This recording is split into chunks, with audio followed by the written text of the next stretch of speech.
There is a book that millions of women have read, The 48 Laws of Power. Robert Greene wrote it in 1998, about power as men have experienced it, seized it, and held it. Napoleon, Machiavelli, Cardinal Richelieu. Courts, wars, political arenas. You read it. You tried to apply it. And at some point, something felt off. Because this book was not written for you.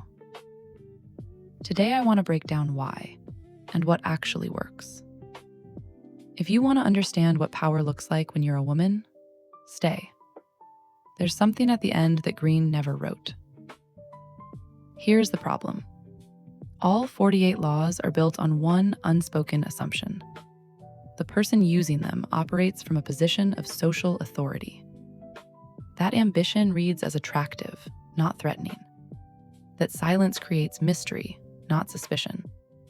That firmness reads as strength, not aggression.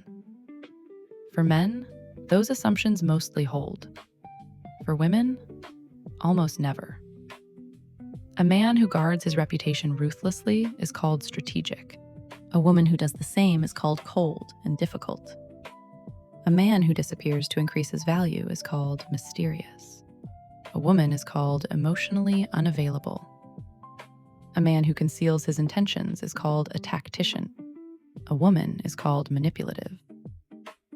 The social penalties for the same behavior are not equally distributed, and a book that doesn't acknowledge that is not a complete guide for women. Hit like if that landed. But that doesn't mean the book has nothing valuable. There are laws that work. You just have to read them differently. Law 1. Never outshine the master. On the surface, it sounds like make yourself smaller. It's not.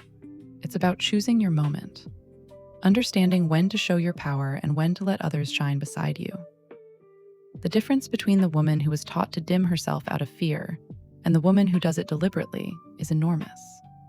The first shrinks automatically. The second chooses when to be visible, not because she's afraid of her own light, but because she understands how rooms work and how people move inside them. Stop shrinking from fear. Start choosing from strategy. These are different things. Law 4. Always say less than necessary. One of the most powerful laws for women. Sit with this one. We were trained to fill silence, to explain every decision we make, to justify ourselves to people who didn't ask. We add sorry before every sentence. I might be wrong, but just my opinion. This is not politeness. This is a trained loss of ground. The woman who says less is perceived as more confident, more solid. When you over-explain, you are showing your doubts. You are showing that you need approval. Say what needs to be said. Stop there.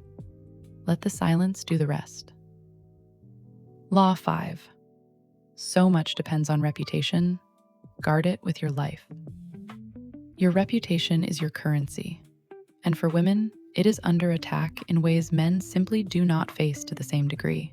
How people talk about you when you're not in the room shapes every opportunity that comes, or doesn't, to you.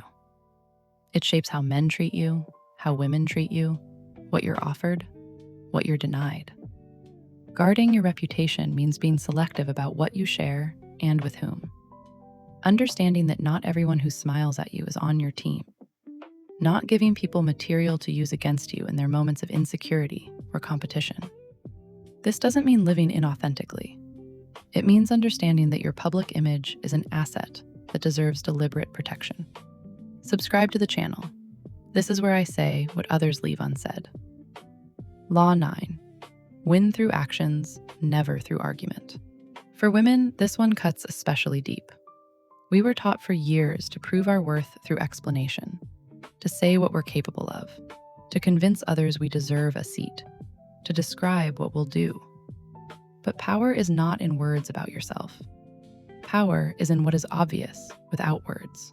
The woman who simply does and lets the results speak for her holds a position that cannot be argued with. It doesn't need defending. It's visible. Law 16. Use absence to increase respect and honor. In relationships, romantic, social, professional, this is one of the most powerful laws available to you. We were taught that love means availability, that a good woman stays present, shows up, makes herself accessible, that pulling back means being cold or cruel. But what actually happens when you are always available? You become expected. You become ordinary. The thing that is always there stops being noticed. And the moment it's gone, it's all anyone can think about. Absence creates space for desire to build. It signals that your time and attention are not an infinite resource that anyone can access at will. This isn't a game. This is having a full enough life that your presence is genuinely not guaranteed. People feel that. Law 25. Recreate yourself. This one was written for women. Even if Greene didn't know it, we are constantly told who to be. Family, culture, relationships, age, status. We are handed a ready-made identity and expected to wear it without questioning whether it actually fits. The most powerful thing a woman can do is decide deliberately and consciously who she is becoming, and build that version of herself through her choices, her associations, her refusal to stay where she is held in place. Recreating yourself is not inauthenticity, it is evolution, and it is one of the greatest acts of power available to you. Law 34. Be royal in your own fashion. Act like a king to be treated like one. Greene wrote this about kings. For women, it hits even harder. How you walk into a room, how you speak about yourself, what treatment you accept and what you quietly decline. All of this sets the level at which people engage with you. People take the level you show them, not the one you carry privately in your head, the one you demonstrate through your behavior every single day. This is not arrogance. This is a standard, and only you decide what it is. Write in the comments, which of these laws do you already use without even realizing it? One word or one sentence. And finally, there are laws that this book never wrote, because it was never written with us in mind. The law of selective vulnerability. Strength that never shows softness is not power. It's armor. And armored women attract armored men in armored relationships. Vulnerability chosen deliberately and offered selectively is one of the most precise tools of influence available to you. It creates intimacy, trust, and depth that pure strategy never can. The law of community. Greene's book is fundamentally individualistic. Trust no one, use everyone. That framework is not only psychologically corrosive for women, it is strategically wrong. Women's power has historically been collective.